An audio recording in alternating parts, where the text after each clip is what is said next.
જો જય માતાજી, જય દ્વારકાધીશ, હર હર મહાદેવ. કેમ છો ફેમિલી? મજામાં? બસ મજામાં હોય તો આજનો બ્લોગ જોવાનું ભૂલતા નહીં.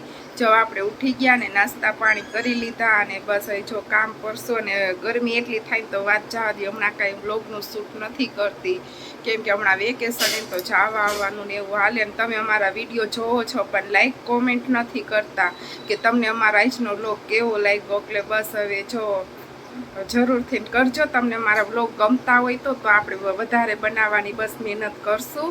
તો જો હવે કામ પતાવીશું. તો જો ભાઈ આપણે નાહી ધોઈને અને મસ્ત મજાના તૈયાર થઈ ગયા. તો જો રસોઈનો ટાઈમ થઈ ગયો ને રસોઈમાં બસ જો આપણે શાક સુધારી નાખ્યું.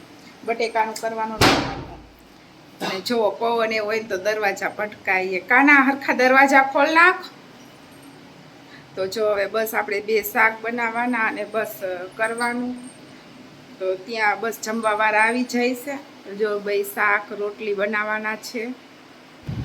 તો જો રસોઈ બનાવી નાખશો ને બસ આમાં જોડાઈ રહીજો. બ્લોગ જોવાનું ભૂલતા નહીં. તો શાક જો બે વઘારાઈ ગયા. એકમાં ગવાનું શાક કર્યું, એકમાં બટેકાનું શાક વઘાર્યું. બે શાક બનાવ્યા, લોટ બાંધી નાખ્યો.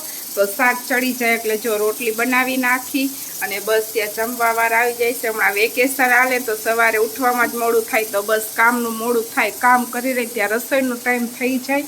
તો જો રસોઈ બનશે ને ત્યાં તો બસ જમવાવાળા આવી જાય છે અને બસ પછી જમવાનું આપણે બનાવી નાખીએ. જો ભાઈ આપણે એને લીમડો મસ્ત મજાનો થઈ ગયો પણ બસ હજી આપણે આમાંથી તોડતા નથી. હજી બસ આવું સુકાઈ ગયો તો માંડ સારો થયો છે. જો ભાઈ આપણે બપોરે મસ્ત મજાનો આરામ કરીને ઉઠી ગયા. બપોર જમીન સૂઈ ગયા હતા અને બસ તડકો એટલો હોય ને તો બસ કામ હોય ને તો એ કાંઈ ગમતું નથી બપોરે કરવું. બસ આરામ કરી લીધો અને જો સૂઈને ઉઠીને એટલે ગરમી બહુ જ થાય. થોડીક વાર નીંદર આવે, નીંદર ઉડી છે એટલે ગરમી બહુ થવા માંડે ને તો બસ આપણે બેઠું થઈ જવું પડે. તો જો આપણે કામ થોડા જાજુ હતું તો બસ પતી ગયું કામ. અને જો ક્યારેક વાતાવરણ ને વરસાદ જેવું થઈ જાય. હમણાં વાદળા થઈ ગયા હતા અને પવન એકદમ પવન ચડી જાય. અમારે અહીંયા બહુ પવન છે. તમારે કેવું વાતાવરણ છે કોમેન્ટ કરજો. જો ભાઈ રસોઈનો ટાઈમ થઈ ગયો અને બસ હવે જો રસોઈ બનાવશું. શું બનાવવું કંટાળો આવે તો જો આપણે પૂછી લઈ કે શું બનાવવાનું. તો ફટાફટ રસોઈ બનાવીશ. જોવો તો હાલો હવે જમવા બેસી જાશું. જો બધા આવી ગયા ઘરે. જો લવોમાં દુકાનેથી આવ્યો નહીં લવું. જોવો એમ કાનો ભાઈ તોફાન કરે. જોવો તો હવે જમવા અમે બેસતું નહીં લવું. જમવું એ ને હવે વેકેશન પૂરું થવાની તૈયારી નહીં તોય જવું પડશે.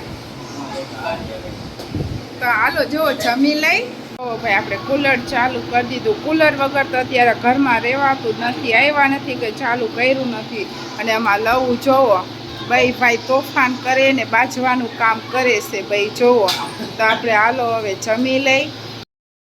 જો ભાઈ આપણે જમીન ફ્રી થઈ ગયા ને બસ નાહી લીધું. જો એન્ડ લેવાનું બાકી રહી ગયો તો બસ સીધી નાવા વહી ગઈ. ગરમી બહુ થતી હતી ને તો અહીંયા જ મારા બ્લોગનો એન્ડ લઈશું. તમને અમારો બ્લોગ કેવો લાગ્યો? જો ગમ્યો હોય તો લાઈક કરો, શેર કરો, સબસ્ક્રાઈબ કરો. ત્યાં સુધી બધાને બાય બાય, ગુડ નાઇટ.